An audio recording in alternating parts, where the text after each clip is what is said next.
ये अभी होटल से बाहर आया हूँ।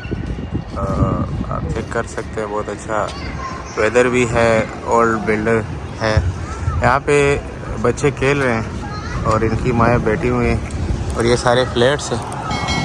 तो यहाँ पे जो है इन्वायरमेंट बहुत ज़बरदस्त है। अभी हम जा रहे हैं आगे, आज जो है मुख्तलिफ़ जगह देखेंगे, तो आपके साथ सारे लम्हात मैं शेयर करूँगा, तो साथ रहिए। ये अभी हम इधर खड़े हैं होटल के पास ही। तो यहाँ पे आप चेक कर सकते हैं, काफ़ी ओल्ड जो है वो बिल्डिंग्स है। ये हमारा होटल है। तो अभी हम जाएंगे आगे, हमारी बस आ रही है, तो टूरिस्ट प्लेसेस पे जाएंगे, तो मैं आपके साथ वो भी शेयर करूँगा।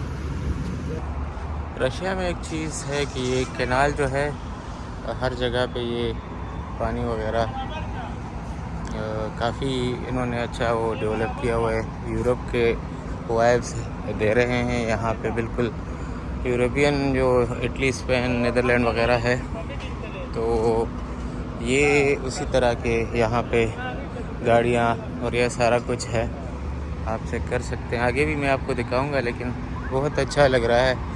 रात को भी जब हम आए थे काफ़ी यहाँ पे लाइटिंग वगैरह थी। तो इंशाल्लाह अभी जाएंगे, बस खड़ी है, फिर आपको मैं जो है विज़िट कराऊंगा मुख्तलिफ़ प्लेसेस की। Our city is only 321 years old, so it's relatively young to compare with other Russian cities. But anyway, its history started in the 18th century, in the first quarter of the 18th century. All this land, for many centuries, belonged to Novgorodian Principality, that was a part of Russia. But in 1617, Russia had to sign very uncomfortable peace treaty with Sweden. And for more than 100 years, all this territory was captured by Sweden. So when young Russian Tsar Peter the Great ascended the throne of Russia, he traveled a lot to Europe incognito to check and to study the different kind of trades. He studied astronomy, mathematics. He studied navigation and shipbuilding there. Upon his return, he understood that Russia was lacking a kind of outlet to the sea, to any sea, and he needed it for the development of the economy of the Russian state. So in 1700 he started a war against Sweden. First he failed. First 2 years he failed because Russia didn't have a regular army. At that moment Russia didn't have a regular fleet, and so he set up himself, and he became the first Russian admiral and the first Russian field marshal. But at the same time, already in 1703, he gained his first victory, and he managed to return all this territory where we are now to Russia. And he started looking for a proper place to construct a fortress to protect the future capital of Russia. At that moment, Moscow was a capital. It was an ancient capital of Russia. But he wanted to build a new city, which looks European, but with a Russian soul. So he wanted to have such kind of European port, because it was the most important. Our city is situated next to the Neva River. Kindly look to the left. You can see the church. You will find here a lot of churches of different conformities. This is not the Russian Orthodox, it's Lutheran church. But in this place there were a lot of foreigners. They used to live here. That's why the place was called Kolomna, that means in Russian colony. So foreigners came from different countries, from mostly pre-Baltic states, and they settled down here. So Peter the Great allowed them to build their own churches. That was the most important, because they could not be settled down without their religion. And So that was a freedom of religion at the time of Peter the Great at the first quarter of the 18th century. But of course, the main religion here is Orthodox. So Russia accepted Christianity in 988, and the most important reason why Russia chose this way was that Russia was surrounded by Slavonic countries and they accepted Christianity already. So Russia was the last one who was baptized and accepted Christianity. Kindly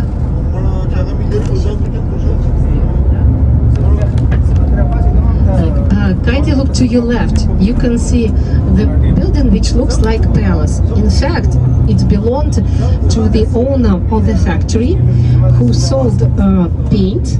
Ultramarine color was the most expensive, so he was the king of ultramarine color. And there were a lot of income apartment houses here, which were built especially to gain profits. Were demolished because communism was the main religion here, and most of the churches were blown up. And this one survived.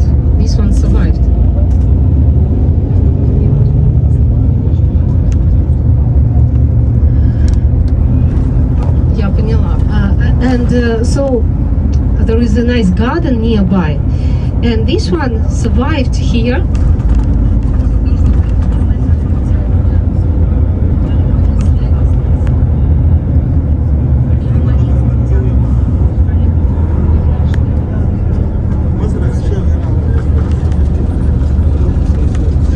And so there are a lot of canals here, small tributaries, rivers. Peter the Great, when he started the construction of the city, he wanted that it would look like a Venice, although he never visited Venice himself.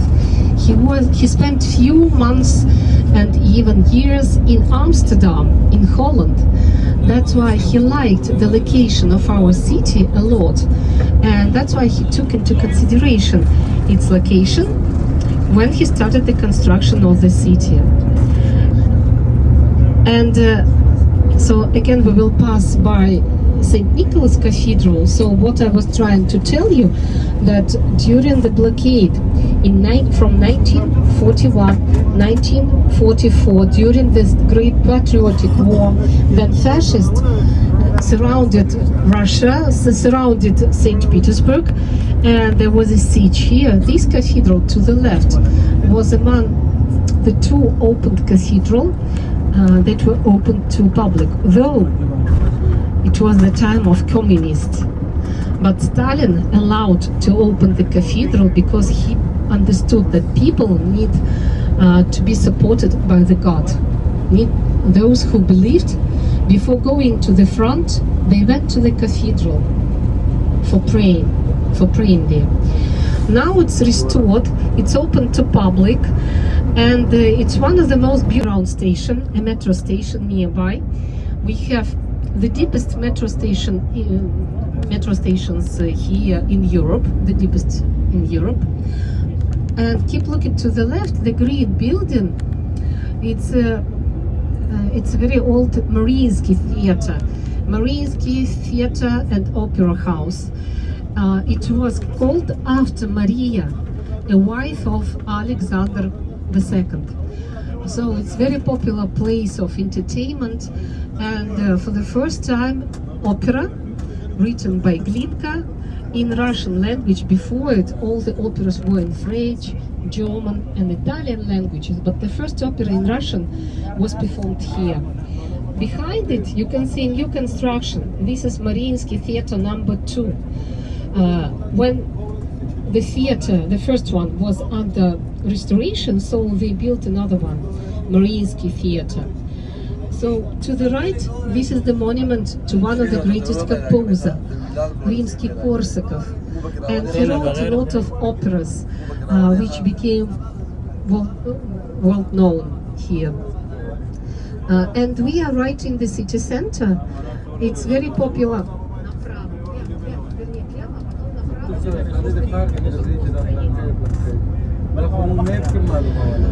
And this area became very popular for the people for the actors, actresses, singers, composers. They used to live nearby.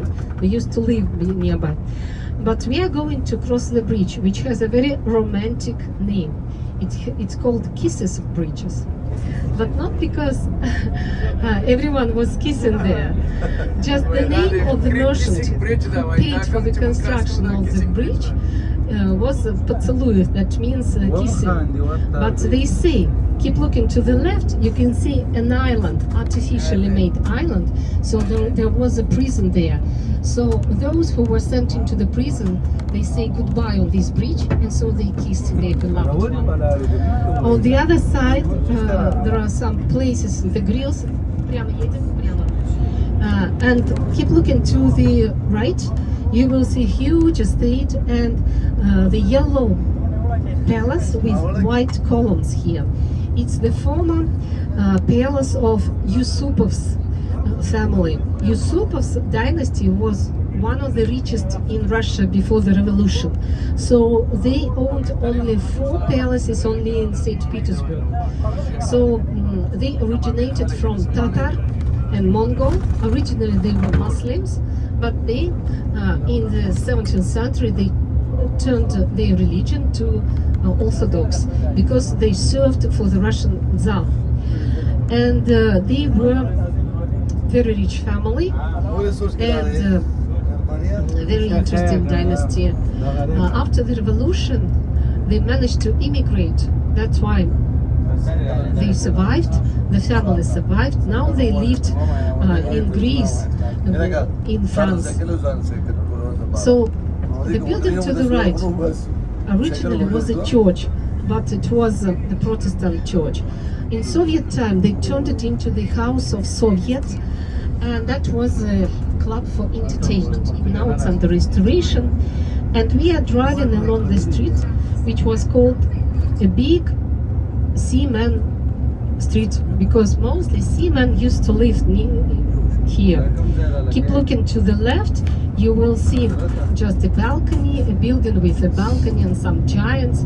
It's the former Demidov's palace. Demidov was one of the richest industrialists in Russia in the 19th century.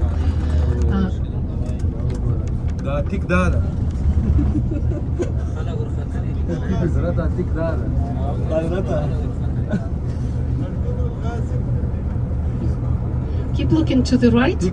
You can see here a monument to the Tsar Nicholas I. He is surrounded at the pedestal by 4 girls, 4 goddesses. In fact, they have face resemblance with members of his family, his wife and his beautiful daughters. Keep looking to the right and you will see a palace. It's another palace named after Maria, Mariinsky Palace. But one of the daughters of Nicholas I, her name was Maria, and he presented this palace to her as a gift to her wedding. She was not supposed to leave the country. He got married to Maximilian Lechtenbergsky, and he was not equal to the status to her. That's why the father told him that she is not allowed to leave the territory of Russia, and presented to the just married couple this palace. Now it accommodates just the local municipal council. That's why you can see 2 flags here. One, the flag of Russian Federation, and the red one, it's a flag of St. Petersburg. This is the 5-star Hotel Astoria, and it was built just in 1905. And the next to it, it's 4-star Hotel Angleterre. They're historical buildings here. And